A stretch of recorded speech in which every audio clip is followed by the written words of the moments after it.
Très souvent, on me dit « Chantal, mon chat s'est enfoui, qu'est-ce qu'on peut faire? Est-ce que la télépathie peut aider ?» La télépathie, elle peut aider, mais tout petit peu, je dirais. La télépathie ne dira pas où se trouve votre animal. Ce n'est pas un GPS et moi je l'ai tenté, je ne suis pas connectée assez à l'animal pour vous dire il est à tel endroit. Et l'animal, lui, il n'a pas de GPS, il ne va pas vous dire voilà, je suis à tel ou tel endroit. Et en plus, les informations que l'on va recevoir, on ne sait pas si elles datent d'une minute, d'une heure, 2 heures ou même de 2-3 jours. Donc c'est très compliqué d'aider un animal qui s'est enfoui avec la télépathie. Mais les chats. Il y a beaucoup de chats qui partent de leur maison pour 2-3 jours ou voire même une semaine. Ça fait partie de mode de fonctionnement de certains chats.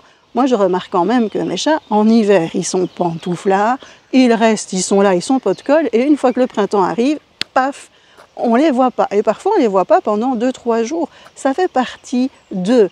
Donc là, moi, j'utilise souvent le pendule pour savoir si l'animal, c'est un désir de l'animal d'être laissé tranquille, ou si là, il faut vraiment agir pour essayer de le trouver.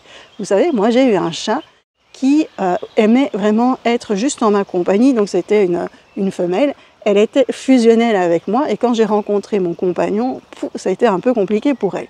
Puis j'ai eu un chien, là c'était catastrophique, et puis j'ai eu des enfants, des animaux, j'allais dire des enfants, et là c'était encore plus catastrophique. Et bien elle est partie, elle a quitté la maison définitivement, elle est allée s'installer une maison plus loin, où il y avait des personnes âgées qui recueillaient les chats du quartier, et elle est allée là. Et chaque année, elle revenait à la maison pour voir ce qu'il se passait. Elle voyait mes enfants grandir, elle restait 2-3 jours, et puis elle repartait. Elle m'a fait le coup pendant au moins 10 ans. Et puis, un jour, je l'ai retrouvée au milieu de la terrasse en train de hurler. Madame disait qu'elle revenait définitivement. Les personnes âgées, elles étaient décédées. Et donc, madame, elle est revenue et elle est restée encore 9 ans à la maison. Donc, c'était un chat qui est mort vers ses 20 ans. Comme ça, vous avez à peu près l'âge. Bon, je ne me souviens plus du nombre des années, mais c'est comme ça. L'idée, c'est qu'elle est partie. Et puis, quand elle a décidé que c'était le bon moment pour elle, elle est revenue. Ça, ce sont les chats. J'ai vu d'autres émissions aussi où le chat était très bien chez lui, mais il avait un espace énorme autour de lui et il a décidé qu'il allait vivre tout le temps, à l'extérieur. Ça arrive. Il y a des chats qui ont ce caractère-là de décider de vivre leur vie indépendante sans nous et ils reviennent à la maison quand ils ont besoin de nous. Donc là, parfois, votre chat va partir quelques jours, une semaine ou 2 semaines et revenir. Oui, ils peuvent être fatigués, oui, ils peuvent être amaigris, mais quelque part, parfois, c'est leur décision de vivre ces aventures-là. C'est parfois ce genre de choses qu'ils ont envie de vivre.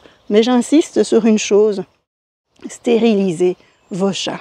Stérilisez votre femelle, parce que si elle fait ça, il y a des chances qu'elle revienne avec des petites surprises à l'intérieur d'elle, et parfois, ce n'est pas le top du top pour elle, parce que ce qu'elle a vécu pendant ce temps-là, se faire agresser, on va dire, par plein de matous, ce n'est pas toujours agréable, donc pensez à stériliser vos chats.